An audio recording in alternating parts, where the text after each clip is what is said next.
What's up, fight fans? I'm J.Cotto. Welcome to J.Cotto's Fight Page. And today, we're going to get into a fighter who was basically nice. Middleweight division, title holder, evasive, fast, accurate, hard hitter, and one of the greatest defensive fighters known.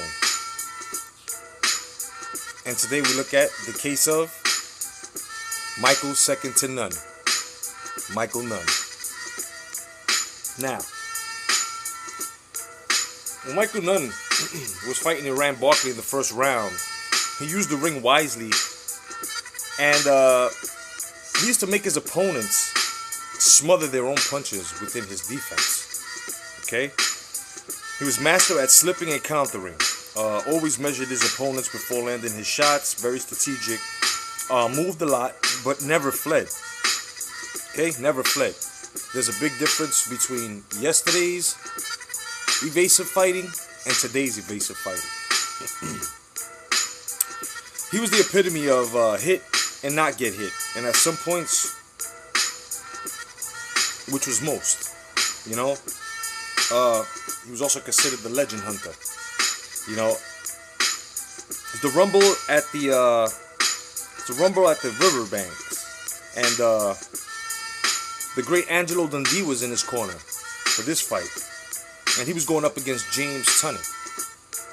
Okay, he stood on the inside with another great defensive fighter in Tunney when they fought, and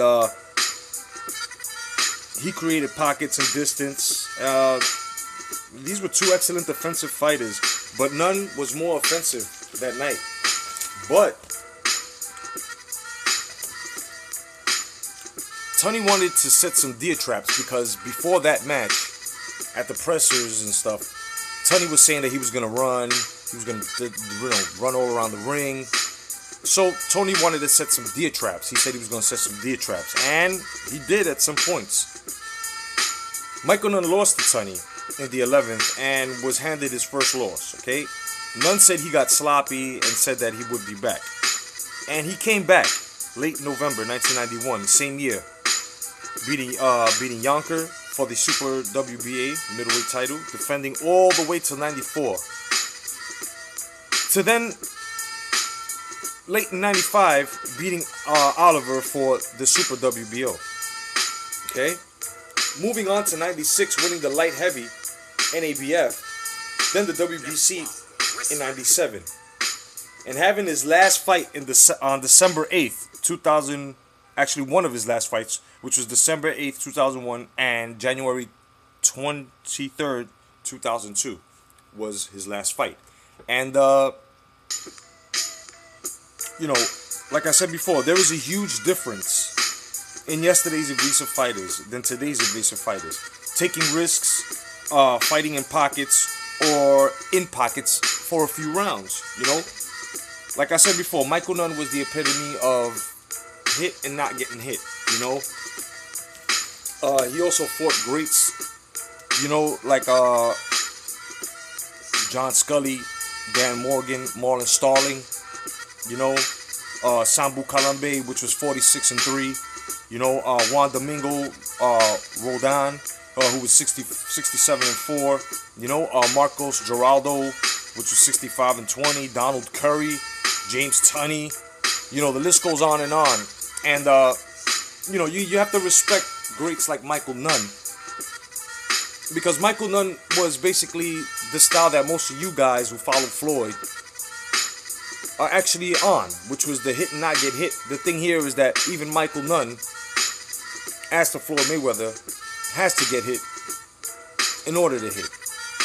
So, to me, Michael Nunn did it just a little better. You know, no bias whatsoever. It's the truth. You don't know who Michael Nunn is? You're criticizing me at this point? Then take a look at some of Michael Nunn's fight tapes, man, and you'll see exactly what I'm talking about.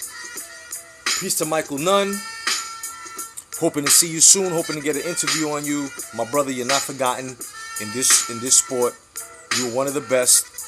one of the greatest defensive fighters ever, and we're hoping to get a word from you soon and to see you back. So Michael Nunn, hashtag come back to boxing, my brother. This piece is for you, to all the boxing fans as well. Like to say peace to the YTBC, the Fight Guru as well, and everybody that's been following me on Twitter, Facebook, and on YouTube. This Friday, I'll be dropping episode 20 for sure on Brosco and his 45. Otherwise than that, fight fans, thank you and have a pleasant day, and God bless.